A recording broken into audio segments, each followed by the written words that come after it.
एक लड़का अपने दोस्तों के साथ घूमने के लिए पुणे जाता है। वहां पर वो सभी लोग एक होटल बुक करते हैं और उसमें आराम करते हैं। घूमने के लिए क्या, वहां पर वो किसी काम से गए थे।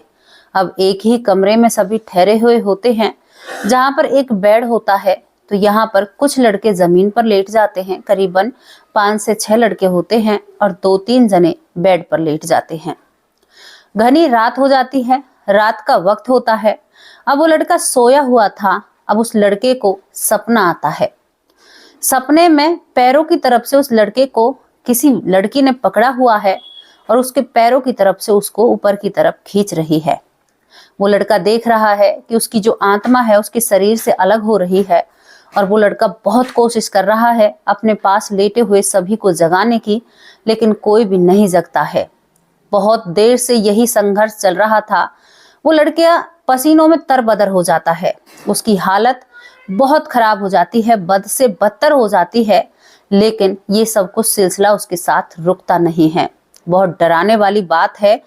कोई आपके साथ ऐसा करे या किसी और के साथ ऐसा हो तो कितना जोर पड़ता है या दुख होता है, ये बातें आप भली भूत जानते हैं। इसके बाद वो लड़का एकदम से उसे क्या होता है कि उसकी आंखें खुल जाती हैं। जब उसकी आंखें खुलती हैं तो आपको बहुत अजीब लगेगा। उस लड़के को जो उसके शरीर से प्राणों को निकाल रही थी, वो लड़की उसे सामने दिखाई देती है। उस लड़के की हवा टाइट हो जाती है और वो लड़का एकदम बैठकर उस लड़की को देखने लगता है और वो लड़की उस लड़के को छोड़कर भागने लगती है। जब वो लड़की भागती है तो वो लड़का उस लड़की का पीछा भी करता है। पीछा करता करता काफी दूर तक बोलता जाता है और ये सारी बातें उसके पास लेटा हुआ उसका दोस्त सुन रहा होता है। क्या दोस्तों ऐसा वाकई में हो सकता है?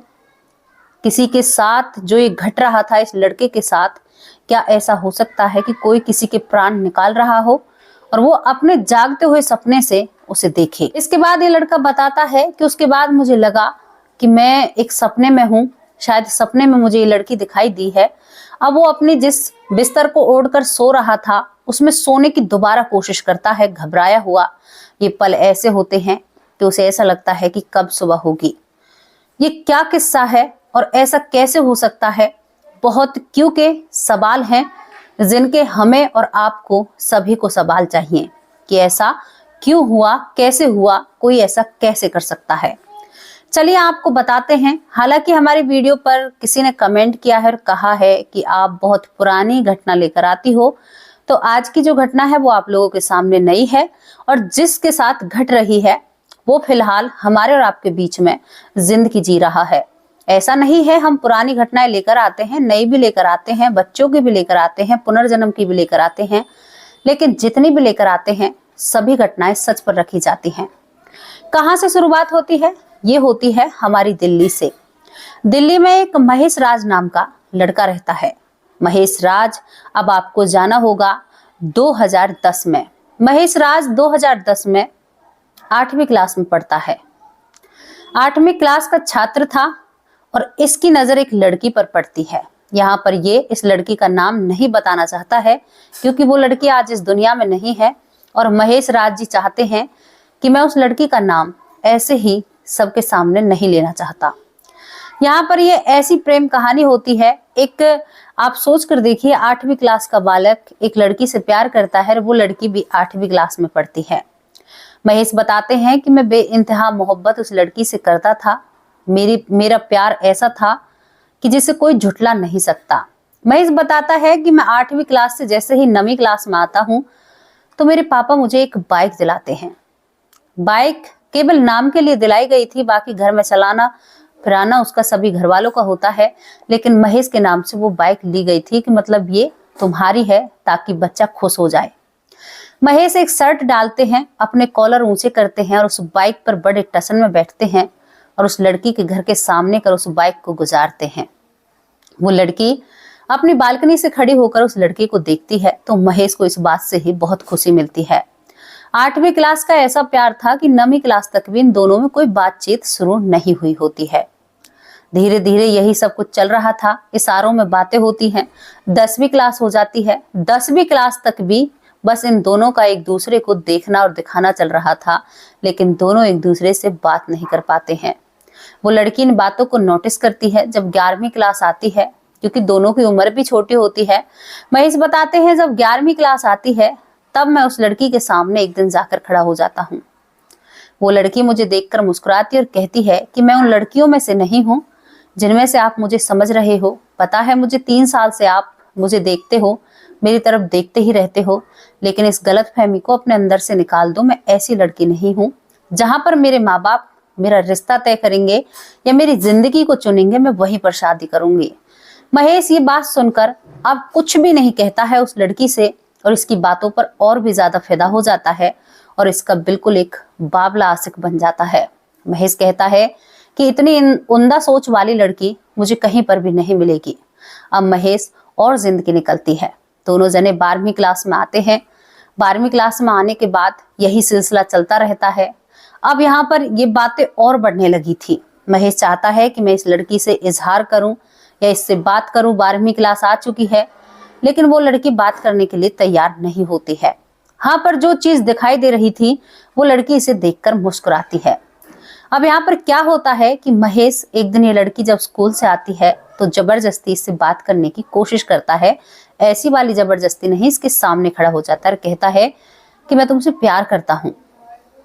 ये लड़की देखती है और मुस्कुराती और कहती है कि देख, बहुत सालों से तुम्हें देख रही हूँ, तुम्हारा दिल नहीं तोड़ना चाहती, इसी वजह से तुमसे कहना चाहती हूँ कि हम कुछ महीने पहले एक शादी में गए हैं और उस शादी में जैसे ही हम वहां पर जाते हैं तो वहां पर जो हमारे रिश्तेदार हैं उन्होंने मुझे अपने बेटे के लिए पसंद कर लिया है और मेरे माँ बाप को वो रिश्ता पसंद है। जब मैं आगे की पढ़ाई पूरी कर लूंगी तो उसके बाद मेरी शादी उसी से हो जाएगी। ये बात सुनकर महेश हैरान और परेशान खड़ा रह जाता है। वो कहता है कि देख, ऐसा मेरे साथ मत कर, मैं तुमसे बहुत प्यार करता हूँ।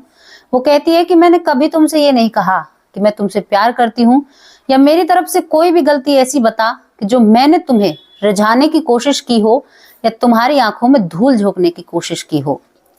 ये प्यार वो होता है जहां कोई बंदिशें नहीं थी, किसी के ऊपर दबाव नहीं था, किसी की आंखों में धूल नहीं झोंकी जाती है। अब यहाँ पर महेश मुस्कुराता है, कहता है कि तुम्हारी इन्हीं अदाओं पर तो मैं फिदा हूं। तुम जियो अपनी जैसी भी जिंदगी, मैं तुम्हारे एक दीदार करने में तुम्हारे साथ जिंदगी जी लूंगा। ये बात बहुत दिल लग जाती है उस लड़की के और वो सोचती है कि लड़का तो अच्छा है।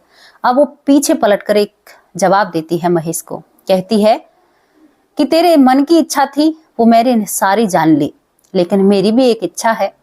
किसी एक के पीछे अपनी जिंदगी नहीं बिताया करते, अपनी जिंदगी को जीना सीखो और आगे एक बेहतर जिंदगी तुम्हारा इंतजार कर रही है, क्योंकि मेरी शादी हो जाएगी अगर तुम इसी तरह मेरा पीछा करोगे।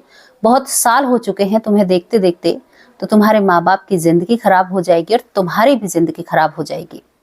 बहुत अच्छे लहजे में उस लड़की ने महेश को समझाया और महेश इन बातों को समझते हुए उस लड़की की बातों पर अपनी जिंदगी को आगे बिताने लगता है। इस लड़की की शादी हो जाती है।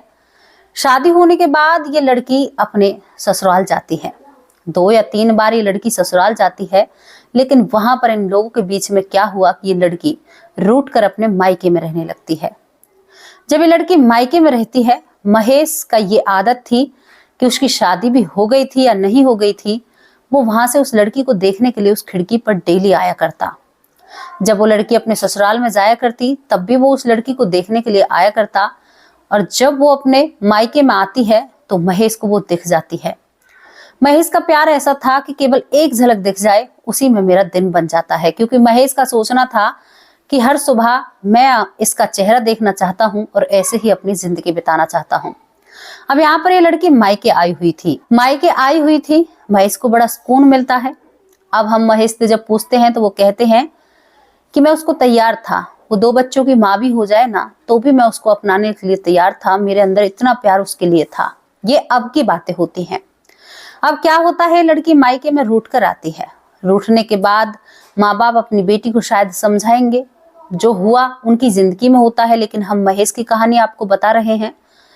इसके बाद कुछ दिन निकलते हैं। महेश इस बात को ध्यान में लेता है कि ये लड़की काफी दिन हो गए हैं अपने ससुराल नहीं गई है। उधर यहाँ पर कई बार महेश मिलने की कोशिश करता है इस लड़की से, लेकिन नहीं हो पाता है। परिवार था, कहीं पर भी इनकी इशारों में बात होती रहती थी, लेकिन आज तक इन दोनों ने एक दूसरे से फोन पर भी बात नहीं की थी। ये प्यार जो धीरे धीरे 10 साल तक ले चुका था, ये प्यार 10 साल हो जाते हैं इनके प्यार को, और 10 साल तक इनका प्यार चलता ही रहता है। अब यहाँ पर 2019 खत्म होने का था और 2020 चलने को था, जहां पर सभी को पता है कि कोरोना आया था। इसके बाद महेश एक दिन इसको देखता है और ये महेश को देखकर मुस्कुरा जाती है। एक स्टोर से दवाई खरीदने के लिए आई थी। स्टोर से जब दवाई खरीद रही थी तो वहीं पर महेश होता है, क्योंकि आसपास ये दोनों रहा करते।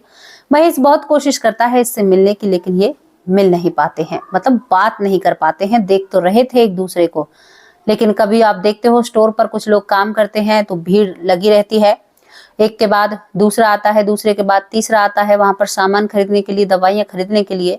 अब यहाँ से एक हल्की सी मुस्कान लेकर वो लड़की चली जाती है। महेश जो था, सुबह सुबह की बात होती है, महेश इसी चीज से खुश होकर अपने घर चला जाता है, झूमता है, उसके नाम को याद कर कर बहुत अच्छे से वक्त बिताता है। महेश सो जाता है और सोने के बाद जैसे ही महेश 2020 में सुबह उठता है तो उसे पता चलता है कि जिस लड़की को वो देखकर जी रहा था, जिसके नाम से वो जी रहा था, वो लड़की अब इस दुनिया में नहीं रही है। यहाँ पर उस लड़की के माँ बाप भी घर पर नहीं होते, वो लड़की अपने घर में अकेली होती है और ये बात सभी को पता चलती है। जब ये बात सभी को पता चलती है तो ये बात बताई किसने थी महेश को? एक बहुत प्यारे दोस्त ने महेश को ये बात बताई थी कि जिस लड़की के लिए तू अपनी जान देने के लिए तैयार था, वो लड़की इस दुनिया में नहीं रही है। महेश जब इस बात को सुनता है तो वो टूट जाता है, अपने आप को बहुत अकेला महसूस करता है और बिखर जाता है। वो कहता है कि ऐसा कैसे हो सकता है, मैं तो उसके नाम की खुशबू से ही वक्त गुजारता हूँ। एक तरीके से देखा जाए तो बचपन का प्यार था, और ये ऐसा प्यार था कि इसमें कोई शर्त नहीं थी, कोई सौदा नहीं था दोनों के बीच में। अब यहाँ पर ये खबर जब चारों तरफ फैलती है तो महेश के अंदर एक आग होती है कि ऐसा क्यों हुआ, क्यों किया? मैंने तो उसको कल मुस्कुराते हुए देखा, मेरी तरफ वो बहुत जोर से मुस्कुराई थी, ऐसा कैसे हो सकता है? अब वो एक पास की औरत को जाकर पूछता है कि आपको पता है कि इनके साथ ऐसा क्यों हुआ, क्यों किया? यहाँ पर महेश बताता है कि शाम के वक्त, जिस दिन वो इस दुनिया से जाएगी, शाम के वक्त जब उस लड़की के घर पर उस खिड़की को देख रहा था तो वहां पर उसे पता चलता है कि वो बहुत गुस्से में किसी से बातें कर रही थी। एहसास हो रहा था कि शायद किसी अपने से कर रही है, लेकिन जब उस महिला से पूछता है, जो उस लड़की के पास ही की महिला थी, तो वो कहती है कि शाम को पति से बात की और इन दोनों के बीच में झगड़ा हुआ और झगड़े के बाद वो लड़की इस दुनिया से चली गई। महेश को इस बात का बहुत दुख होता है। वो सोचता है कि घर पर कोई नहीं था, शायद मैं इसको समझा सकता था, या मैं इसके साथ जो हुआ है, जो इसने अपने साथ किया है, मैं इसको रोक सकता था। लेकिन महेश के हाथ में कुछ भी नहीं होता। महेश उखड़ा रहता है, किसी से बात नहीं करता है, खाना पीना छोड़ देता है और उसकी याद में अकेले कमरे में रोता है। वो दीवारों पर सर पटकता, जब घर वाले उसके कमरे में झांकते तो वो एक आम इंसान बनकर बैठ जाता। यही सब कुछ उसकी जिंदगी में चल रहा था। महेश ऐसे टूटकर बिखर चुका था कि जिससे शायद कोई समेटने वाला नहीं था। अब यहाँ पर महेश बताता है कि वो एक दिन सो रहा होता है तो उसे एहसास होता है कि जो इस दुनिया से गई है, जिसने अपने आप को इस दुनिया से दूर भेजा है, वो उसके सिरहाने बैठी है और उसके सर पर हाथ फेर रही है। जब महेश, उस लड़की को अभी गए हुए केवल 2 ही दिन हुए थे, जब वो महेश के सर पर हाथ फेरती है तो महेश एकदम से जगकर उठकर बैठा हो जाता है। वो कहता है कि क्या तुम यहीं पर हो, क्या तुम मेरे साथ हो? लेकिन कोई भी जवाब नहीं आता है। इसके बाद महेश बताते हैं कि मैं जब भी अपने कमरे से बाहर जाता हूँ तो मुझे लगता है कि मेरे पीछे कोई चल रहा है, लेकिन जब मैं पलट कर देखता हूँ तो मुझे कोई भी दिखाई नहीं देता। कई बार मैंने सोचा कि शायद मेरा वहम है, लेकिन जब चीजें मेरे साथ बढ़ने लगती हैं। वो बताते हैं कि एक दिन मैं सो रहा था, बारिश हो रही थी और रात को ही हमारे घर में एक बर्तन गिरता है बहुत जोर से। मैं उस बर्तन को देखने के लिए जाता हूँ और मैं खिड़की के पास जाता हूँ तो वो खिड़की अपने आप खुल जाती है। जब उस खिड़की से हवा आती है बारिश से मिली हुई, तो वो हवा मुझे बहुत अच्छी लगती है और अपनी तरफ खींचती है। महेश बताता है कि मैं उस बर्तन को नहीं देखता, उस हवा को देखता हूँ। ऐसा मेरे साथ एक बार नहीं, कई बार हुआ। सुबह जब पहली रोशनी जो आती है, उस रोशनी को देखने के लिए कई बार मुझे ऐसा लगता है कि कोई मुझसे कह रहा है कि सुबह हो गई है, देख कितनी प्यारी सुबह है। और वो बताता है कि मुझे एहसास होता है और मैं उस खिड़की को खोलकर उस हवा को या उस सूरज की किरणों को महसूस करने लगता हूँ। महेश की ये खुद की सोच है और ये खुद वो बताते हैं। वो कई किस्से ऐसे साझा करते हैं जिन्हें सुनकर ऐसा लगता है, महेश कहता है कि कई बार मुझे ऐसे लगता है कि मेरे साथ चल रही है।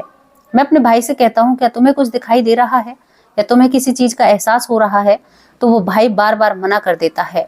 कुछ चीजें मेरे कमरे में बिखरी हुई मिलती हैं तो भी मैं अपने भाई से पूछता हूँ, क्या तुमने मेरे कमरे में ऐसा किया है? तो वो मना कर देता है। कुछ चीजें जो सुलझी हुई दिखती हैं उनके बारे में भी घर वालों से जानकारी ली जाती है तो सब मना कर देते हैं। महेश को समझ आने लगा था। वो कहते हैं कि जो मेरे जीते जी साथ नहीं रही, शायद वो मरने के बाद मेरे साथ है। वो बताते हैं कि मैं कहीं जब बाइक चलाता हूँ और बैठकर जाता हूँ, हमेशा मेरी आदत रहती है कि जो भी सामान मैंने पहली बार खरीदा है मैं उसे उस लड़की की गली में कर जरूर गुजारता हूँ। तो मैं एक नई बहुत खूबसूरत सी बाइक लेता हूँ और उस बाइक को मैं उस गली में कर ले जाता हूँ। महेश बताते हैं कि मुझे लगता है कि पीछे से मुझे किसी ने पकड़ रखा है और वो कह रही है कि मुझे बहुत आनंद आ रहा है। महेश यहाँ तक भी बताते हैं, वो कहते हैं कि मैं कभी भी बाइक जोर से चलाता हूँ तो मुझे पीछे से मेरे बाल पकड़े जाते हैं या कहा जाता है कि धीरे चलाओ, जिंदगी बहुत अनमोल है। इन सारी चीजों के मैसेज देती है, सब कुछ बताती है। तो दोस्तों, इन बातों को आप क्या नाम देना चाहोगे? उसके बाद वो बताता है बहुत सारी चीजें उनकी जिंदगी में जो आज भी चल रही हैं और सारी चीजों से वो दुखी नहीं है, वो खुश हैं। इस जिंदगी से वो बहुत खुश हैं। उन्होंने शादी भी नहीं की है और इन सभी चीजों को वो महसूस कर कर बहुत खुश होते हैं। उसका बहुत ख्याल रखा जा रहा है महेश का, और बहुत सारी चीजें ऐसी हैं कि जो हमें गले से नीचे नहीं उतर रही हैं। महेश बताते हैं कि कभी भी मैं कोई भी अपने बिस्तर पर सोया रहता हूँ तो लगता है कि मेरे पास बैठकर मेरे बालों में हाथ फेर रही है। वो मेरी वही प्रेमिका है जिसे मैंने 10 साल प्यार किया और वही मेरे साथ ऐसा करती है। अब यहाँ पर ये सभी दोस्त महेश का दिमाग बदलने के लिए कहते हैं कि चलो तुम्हें घुमाने के लिए हम पुणे लेकर चलते हैं। दिल्ली से महेश अपने दोस्तों के साथ करीबन 7 से 8 दोस्त होते हैं और सभी घूमने के लिए पुणे चले जाते हैं। वहां पर एक कमरा ये किराए पर लेते हैं और उस कमरे में रहने की व्यवस्था करते हैं। तो कुछ लोग बेड पर सोए हुए थे, कुछ लोग जमीन पर सोते हैं। महेश जो होता है वो जमीन पर सोया हुआ था। अब उसके बाद महेश को एहसास होता है कि उसके पैर किसी ने पकड़ रखे हैं, जबकि उसके पैर जमीन पर रखे हुए होते हैं और उन पैरों की तरफ से उसकी आत्मा को कोई खींच रहा है। बाल हवा में उड़ रहे हैं और एक हुकारा जैसे भरते हैं, बहुत जोर से हुकारा आवाज, मतलब गले को बंद करके जैसे आवाज निकाली जाती है, वो आवाज निकल रही है कि मानो कोई गुस्से में है। वो उसे खींच रही है और महेश बहुत कोशिश कर रहा है अपने पास के लोगों को जगाने की, लेकिन कोई भी नहीं जगता है। उसका आधा शरीर ऊपर हो जाता है और फिर अपना उसकी जो आत्मा होती है वो शरीर में विलीन हो जाती है। महेश के साथ यही सब कुछ बहुत टाइम से चल रहा था और वो बहुत कोशिश करता है इन सभी को सही करने की, लेकिन उसके हाथों में ये सारी बातें नहीं होती हैं। महेश की कोशिश कामयाब नहीं हो पा रही थी, लेकिन झट से महेश की आंखें खुल जाती हैं। जब महेश की आंखें खुलती हैं तो महेश देखता है कि जिस लड़की को वो सपने में देख रहा था वो लड़की उसके सामने बैठी हुई है और उसके साथ वही सब कुछ कर रही है जो सपने में दिखाई दे रहा था। मतलब कहने का मतलब है कि ये सच में ही महेश के साथ हो रहा था। महेश उठकर जब बैठता है तो वो लड़की उसकी तरफ घुर्राती है और घुर्राते हुए उठकर उस कमरे से बाहर भाग जाती है।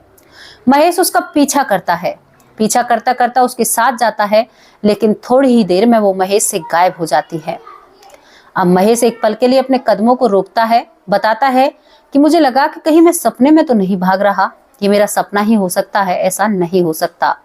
उसके बाद महेश हारा थका डरा हुआ अपने उसी बिस्तर में जाकर, और जो उसका ओढ़ने वाला बिस्तर था जिसे हम अपने ऊपर ढकते हैं, ढककर अपने कानों को बंद कर सोने की कोशिश करता है। कई बार अपने आप को चूटी काटने की कोशिश करता है कि कहीं ये मेरा सपना तो नहीं है, और वो धीरे धीरे सो जाता है। ये बात रात के 2:30 बजे की होती है। अब सुबह होती है। सुबह होने के बाद महेश ने यही मान लिया था कि ये मेरा सपना है, लेकिन जब भी उसके 2 दोस्त कहते हैं कि महेश तुम्हें रात क्या हुआ था, तुमने ऐसा क्यों किया, तुम कमरे में इतनी जोर से क्यों भागे और इतनी जोर से तुम क्यों चिल्ला रहे थे, और हमें एक हुकार की आवाज आ रही थी। डर के कारण हम बिस्तर से नहीं उठ पाते हैं, हमें इतनी ज्यादा परेशानी होती है, आखिर तुम्हें समस्या क्या है। तो महेश को समझ आ चुका था कि वो मेरा सपना नहीं है, मेरा वहम नहीं है, सच में ही मेरे साथ ये घटना घटी थी और किसी ने मेरे शरीर से मेरे प्राण निकालने की कोशिश की। दोस्तों, ये उस व्यक्ति की बातें हैं, उस लड़की की। आज भी वो है, दिल्ली में रह रहा है। नई दिल्ली की वो लड़की को बता रहा है, जो लड़की उसके साथ आज भी रहती है। जब उसे अब इसके बाद महेश को थोड़ा सा डर भी लगने लगता है। पहले महेश अपने आप को डॉक्टर के पास लेकर जाता है, डॉक्टर को सारी बातें बताता है। तो डॉक्टर कहते हैं कि आप उसके ज्यादा करीब थे, उसके बारे में ज्यादा सोचते हैं, तो शायद इसी वजह से आपके साथ ऐसा हो रहा है, बाकी और कोई ऐसी परेशानी नहीं है। उसके बाद महेश को उसके घर वाले किसी बाबा के पास भी लेकर जाते हैं, मौलवी के पास भी लेकर जाते हैं, सब अपने तरीके से उसको राय देते हैं। लेकिन महेश आज भी कहते हैं, बाकायदा कहते हैं कि मेरे साथ आज भी वो है और बिल्कुल वो मुझे खुश रखना चाहती है, मैं उसके साथ खुश रहना चाहता हूँ और मैं उसके साथ ही रहना चाहता हूँ। महेश बताता है कि कई बार मैं कमरे में चीख चीख कर कहता हूँ कि तुम क्या यहाँ पर हो, तुम मुझसे बात करना चाहती हो तो तुम मुझसे बात कर सकती हो। लेकिन वो कहता है कि मुझे बात आज तक नहीं हुई, केवल एक बार मैंने उसका चेहरा देखा था, जब मैं पुणे में उस होटल के कमरे में लेटा हुआ था, जब वो मेरे पैरों को खींच रही थी, वही मेरा आखिरी उसका चेहरा मेरा देखना था। लेकिन मुझे महसूस होता है सोते वक्त, उठते वक्त, मैं बाइक पर सफर करता हूँ तब भी वो मेरे पीछे बैठी हुई होती है, मैं कहीं पर भी जाता हूँ वो मेरे पीछे रहती है और मैं उसे देखता रहता हूँ, उसके बारे में एहसास करता रहता हूँ, महसूस करता रहता हूँ। मैं किसी भी मंदिर में जाता हूँ तो दुआ करता हूँ कि ऊपर वाले उसकी आत्मा को शांति दे। अगर उसके नाम की कोई बच्ची भी मुझे मिल जाती है तो मैं उसे देखकर बड़ा खुश होता हूँ कि शायद उसने भी कहीं जन्म लिया होगा। लेकिन जब वो मुझे मेरे पास एहसास होती है तो मैं ये बातें भी नहीं बोल सकता। महेश आज एक खुशमिजाज रहने वाला लड़का है, वो अपने परिवार में बहुत खुश रहता है, घर वाले उसको संभालने की कोशिश कर रहे हैं, संभाला है उसको, आज तक तो वो बहुत संभल चुके हैं, लेकिन आज भी उनकी हालत यही है। वो कहते हैं कि हर वक्त वो मेरे साथ कमरे में रहती है, बाहर रहती है, और एक बार तो वो कहती है कि तुम्हें मेरे साथ चलना होगा। ये सब कुछ महेश का कहना है और उनका कहना है कि शायद मैं इसी के सहारे अपनी पूरी जिंदगी बिता दूंगा, मैं दूसरी शादी भी नहीं करूंगा, क्योंकि वो लड़की मुझे बहुत पसंद थी, वो मेरी जिंदगी थी। मेरे रिश्ते में कोई सौदा नहीं था, मेरे रिश्ते में कोई ऐसा सौदा नहीं था जिसका कोई मोल कर सके, या मेरे प्यार का कोई सौदा नहीं कर सकता। मेरा प्यार अनमोल था, बेमिसाल था, मेरे प्यार की कोई सीमा नहीं थी। प्यार इसे नहीं कहते कि आप एक दूसरे के बीच में सौदा करें या एक दूसरे से इच्छाएं रखें। मैंने बिना इच्छाओं के वो प्यार किया था और वो प्यार मेरा अजर और अमर रहेगा। मैं इस प्यार के सहारे पूरी जिंदगी बिताना जानता हूँ। दोस्तों, एक कहानी, ये घटना यहीं पर समाप्त हो जाती है, लेकिन ये बिल्कुल सत्यता पर रखी गई है। ये सच में ही हो रहा है और आज भी उसके साथ हो रहा है और पता नहीं कितने दिनों तक उसके साथ होता रहेगा। अब इस पर आप लोग अपनी क्या राय रखना चाहते हो, अपनी राय कमेंट बॉक्स में जरूर रखना। यहाँ पर इस प्रेमी को क्या नाम देना चाहोगे, इसकी प्रेमिका को क्या नाम देना चाहोगे? 10 साल तक कोई प्यार कैसे चल सकता है बिना बातचीत किए, बिना बोले, केवल एक दूसरे की मुस्कुराहट देखते ही उन लोगों ने 10 साल बिता दिए थे। शायद प्यार इसी को कहते हैं। आपकी जो भी राय है अपनी राय कमेंट बॉक्स में जरूर रखना। लेकिन ये चीजें ज्यादा देखने को नहीं मिलती, बहुत कम देखने को ये चीजें मिलती हैं, और ये जब भी मिलती है ना बहुत जबरदस्त होती हैं, इनकी कोई सीमाएं नहीं होती। अब आप सोच कर देखिए, डर सा भी लगता है। भाई, डर नहीं लगेगा क्या कोई ऐसा हमारे साथ करे तो हम तो रात को सोएंगे ही नहीं, उठकर बैठ जाएंगे और किसी से भी बातचीत नहीं करेंगे। भाई, हमें कहीं भी दिखा कर लाओ, लेकिन हमें कोई ऐसी चीज नहीं चाहिए। लेकिन उस लड़के को उससे प्यार है और उसे ये चीज बहुत अच्छी लगती है। तो नजरिए का और सोच का फर्क होता है। आप इस पर जो भी अपनी राय रखना चाहते हो अपनी राय कमेंट बॉक्स में जरूर रख सकते हो। दोस्तों, ये घटना 100% सत्य है, इस पर जो भी राय है जरूर रखना। अब आप लोगों से विदा लेती हूँ, कल फिर हाजिर होंगे किसी सच्चे और अच्छी स्टोरी के साथ। तब तक के लिए नमस्कार, जय हिंद, जय भारत।